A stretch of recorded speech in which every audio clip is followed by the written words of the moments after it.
কিমা পাস্তার এই রেসিপিটা যদি তোমরা একবার ট্রাই করো না, তোমাদের মুখে লেগে থাকবে, এত টেস্টি হয় এটা। একদম রেস্টুরেন্ট স্টাইল এটা আমি বানাবো আজকে। আর তোমরা যাকেই এটা বানিয়ে খাওয়াও না কেন, কেউ বুঝতে পারবে না যে এটা তোমরা ঘরে বানিয়েছো, এতটাই টেস্টি হয় এটা। তো এটা বানাবার জন্য প্রথমে আমি এখানে পাস্তা নিয়ে নিয়েছি, আর তারপরে 2 গ্লাস জল দিলাম, 1 চা চামচ নুন আর 1 চা চামচ এখানে সাদা তেল দিয়েছি, মানে রিফাইন্ড অয়েল দিয়ে ভালো করে মিশিয়ে নিয়ে এটাকে গ্যাসের মধ্যে বসিয়ে দিলাম এটা সেদ্ধ হবার জন্য।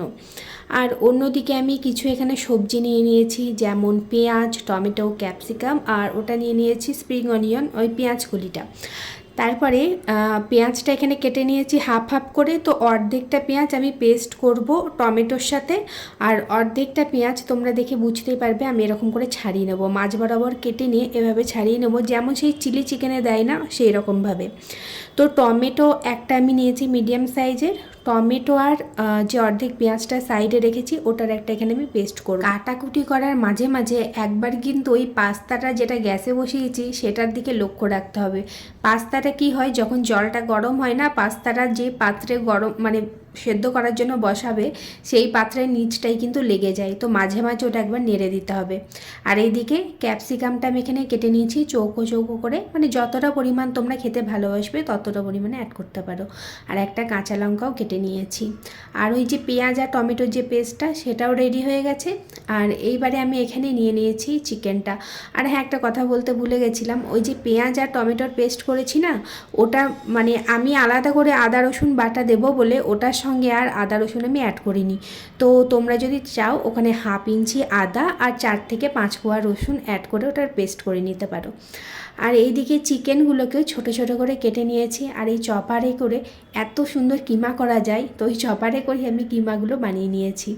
আর এইদিকে পাস্তাটাও দেখো একদম সুন্দরভাবে সেদ্ধ হয়ে গেছে। গ্যাসের ফ্লেমটা অফ করে দেবো আর পাস্তাটা জলটা ভালো করে ছড়িয়ে নেব। এবার এইদিকে কড়াইতে দিয়ে দিলাম বাটার, দেখতে পেলে কতটা পরিমাণের, তো একটা কিউব মতন দিয়েছি। আর তাতে ওই পেঁয়াজ আর ক্যাপসিকামটা হালকা সতে করে নেব, খুব বেশি ভাজবো না।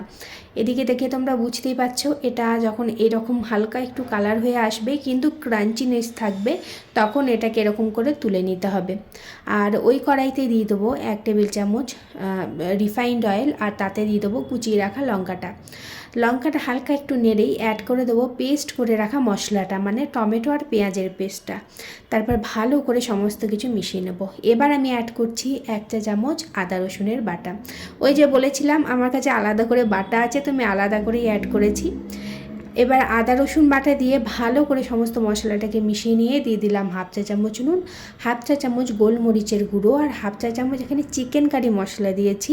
কেননা চিকেনটা অ্যাড করবো না, টেস্টটা একটু অন্যরকম আসে, তবে তোমরা না চাইলে নাও অ্যাড করতে পারো, কোনো সমস্যা নেই তাতে।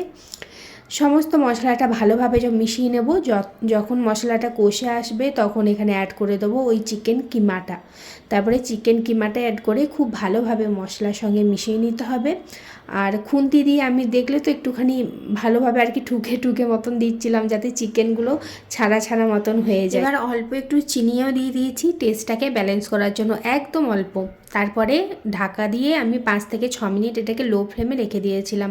চিকেন কিমা রান্না করতে খুব বেশি টাইম লাগে না। 5 থেকে 6 মিনিট পর ঢাকাটা যখন খুললাম দেখলে তো কতটা জল বেরিয়ে গেছিলো। গ্যাসের ফ্লেমটা বাড়িয়ে জলটাকে কমিয়ে নিতে হবে। তারপরে ওই পেঁয়াজ আর ক্যাপসিকাম যেটা ভেজে রেখেছিলাম সেইটা অ্যাড করে দিলাম, দিয়ে সমস্ত কিছু খুব ভালোভাবে এখানে মিশিয়ে নিতে হবে। এদিকে সমস্ত কিছু একদম পারফেক্টভাবে মিশিয়ে নিয়েছি আমি। আর এখানে 1 টেবিল চামচ দিয়ে দিলাম মেয়োনিজটা অবশ্যই অ্যাড করার চেষ্টা করো, এতেই না মানে টেস্টটাকে একদম অন্যরকম করে দেয়, খুব ভালো হয়। তো মেয়োনিজটা অ্যাড করে খুব ভালোভাবে মিশিয়ে নিচ্ছি। আর এখানে মেশানো কমপ্লিট।